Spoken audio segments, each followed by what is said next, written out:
Sant Jordi és, sens dubte, una de les diades més singulars i estimades pels catalans. Un dia que transforma els carrers en rius de roses i les llibreries en punts de trobada. I també és un dia per recordar la mítica llegenda de Sant Jordi i el drac. Però hi ha una contradicció que molts es plantegen. Com pot ser que una festa tan profundament arrelada a la nostra identitat no tingui la consideració de dia festiu? La resposta no és senzilla.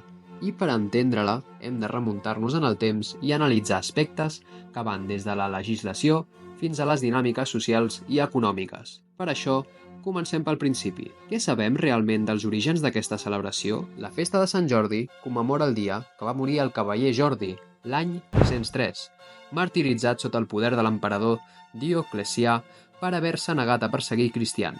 El culte es va estendre a casa nostra a l'edat mitjana. La festa es va generalitzar des del 1427 i Sant Jordi va esdevenir patró de Catalunya des del 1456. La festa es va començar a celebrar com a diada patriòtica, cívica i cultural des de la Renaixença. Oficialment, però, el Dia del Llibre es va instaurar sota la dictadura de Primo de Rivera, en 1927, a petició de Vicent Clavel, que ho va proposar la Cambra Oficial del Llibre de Barcelona i el Gremi d'Editors i Llibreters. 2 anys després, durant l'exposició internacional, els llibreters van sortir al carrer i l'èxit de la iniciativa va portar a canviar el dia del 7 d'octubre inicial a el 23 d'abril, Sant Jordi. En aquest dia també es commemora la mort de William Shakespeare, l'enterrament de Cervantes i el dia que va morir Josep Pla. Des del 1995, la UNESCO va decretar el 23 d'abril com a Dia Internacional del Llibre i del Dret d'Autor. Però com encaixa tot això dins el calendari oficial de festes? Catalunya ha optat per destinar aquests dies festius a commemoracions com la Diada Nacional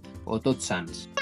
La decisió de no incloure Sant Jordi en aquesta llista respon a diversos factors, entre ells la proximitat amb altres festius de primavera i la voluntat de no saturar el calendari amb dies no laborables. Ara bé, darrere d'aquesta decisió legal, també hi ha una sèrie de raons més profundes que convé tenir en compte. Més enllà de l'aspecte legal, hi ha altres motius que expliquen per què Sant Jordi no és festiu. Des d'una perspectiva econòmica, alguns sectors argumenten que un dia festiu a finals d'abril podria afectar negativament la productivitat, especialment en un període tradicionalment actiu per al comerç i la indústria. D'altra banda, els llibreters han manifestat en diverses ocasions que fer festiu el dia de Sant Jordi podria reduir les vendes, ja que molta gent aprofita l'hora de dinar o la sortida del treball per comprar llibres. Així doncs, paradoxalment, mantenir Sant Jordi com a dia laborable pot estar beneficiant precisament els sectors més vinculats a la celebració. I si mirem què fan a altres llocs amb el mateix patró, la comparació ens pot donar encara més llum. És interessant comparar el cas català amb el d'altres territoris,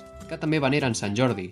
A Aragó, per exemple, el 23 d'abril sí que és festiu, ja que allà compleix la funció de diada autonòmica. En altres països, com Anglaterra, Sant Jordi també és patró nacional, però allà la festivitat passa gairebé desapercebuda. Aquesta diversitat de situacions posa en relleu com una mateixa tradició pot revolucionar de maneres molt diferents segons el context social i polític. Amb tot això sobre la taula, és normal que avui dia hi hagi un cert debat obert sobre aquesta qüestió. Veiem què em diu la societat catalana. En els darrers anys s'ha obert un debat sobre la conveniència de convertir Sant Jordi en festiu. En aquest sentit, hi ha catalans que estan tant a favor com en contra de convertir Sant Jordi en festiu. Alguns sectors culturals temen que fer festiu el dia podria buidar-lo de part del seu significat actual, convertint-lo més en un dia de descans que en una jornada de participació ciutadana i dinamisme cultural.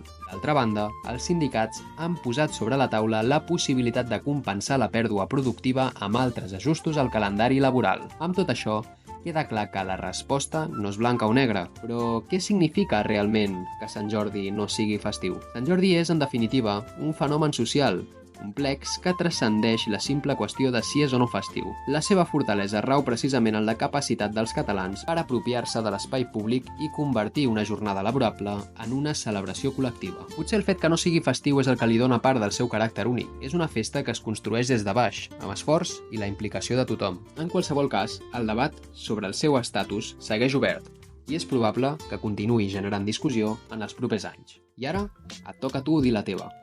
Vosaltres què en penseu?